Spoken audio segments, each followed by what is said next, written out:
జనవరి 30, 2025 గుర్రంకొండ మరియు మొలకల్చూరు మార్కెట్కు సంబంధించిన ధరల యొక్క సమాచారం. ముందుగా మొలకల్చూరు మార్కెట్ సోదరుడు అశ్రఫ్ ఇచ్చిన సమాచారం అయితే దిగుమతి బాగా తగ్గింది. దాంతో ఒకసారిగా ధరలు పెరిగాయి.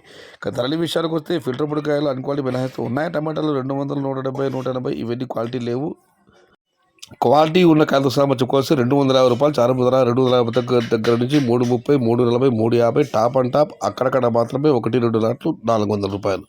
Today Molakalacheruvu market tomato big level crash ₹250 starting rate, ₹350 ending rate, top and top ₹400. ఇక గొర్రెంకొండ మార్కెట్ విషయానికి వస్తే గొర్రెంకొండ మార్కెట్లో నేటి ఇవాళకి దిగుమతి తగ్గింది కానీ ధరలో పెద్దగా మార్పు లేదు. ఇంచుమించుగా అవే ధరలు రూ. 250 చారుముద్ర ₹250 దగ్గర నుంచి 320, 330, 350 ఇవన్నీ మీడియం మరియు సెకండ్ రకం క్వాలిటీలు. Number 1 super top and top fine quality ₹400 దగ్గర నుంచి 420, 430, 450 టాప్ అండ్ టాప్. అక్కడక్కడ మాత్రమే 470 నుంచి 500, ₹520. Today Gorrenkonda market tomato big rates ₹250 starting rate, ₹450 ending rate, top and top ₹470 520. ఇది ఈరోజు గుర్రంకొండ మరియు మొలకల్చూరు మార్కెట్ సంబంధించిన ధరల యొక్క సమాచారం.